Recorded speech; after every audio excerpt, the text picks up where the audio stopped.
Сайн байцгаана уу хүүхдүүдээ.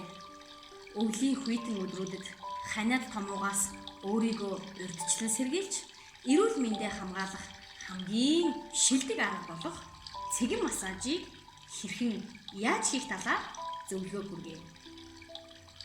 Дасгалыг хийхдээ заасан цэгүүдэд 7 хурууны өндгөөр нэгэн жигд дунд зэргийн хүчээр дарж дотогш 3, гадагш 3 өдөрт 3-5 удаа давтан хийнэ.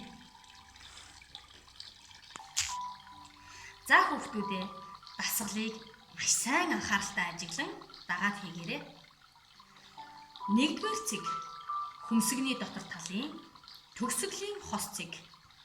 Дасгалыг хийхдээ дотогш 1, 2, 3, гадагш 1, 2, 3 удаа хийнэ.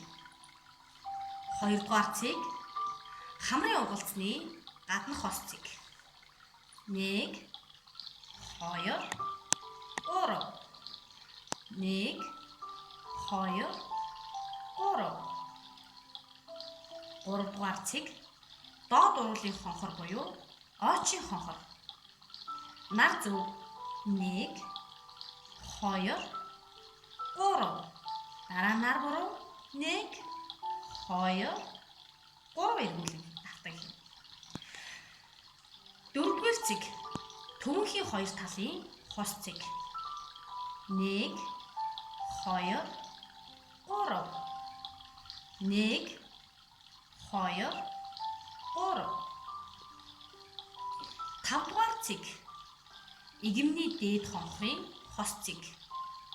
1, 2, 3. 1, 2, 3. 6-р цэг эрхий болон 7 хурууны дунд хос цэг.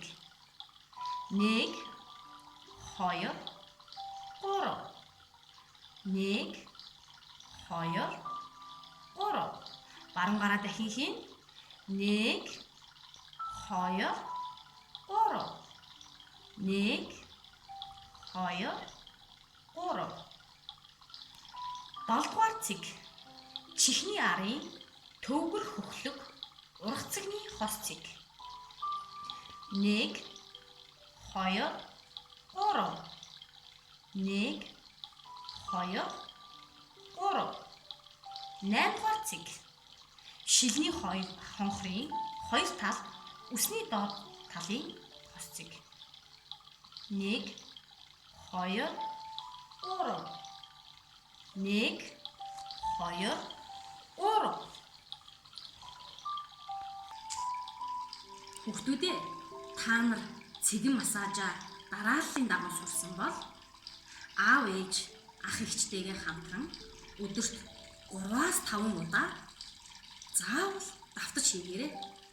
Цэгэн массаж хийснээр хүний биеийн дархлаа сайжирч ханиад томоноос урьдчилан сэргийлэх өндөр ач холбогдолтой юм шүү. Анхаарал тавьсанд баярлалаа.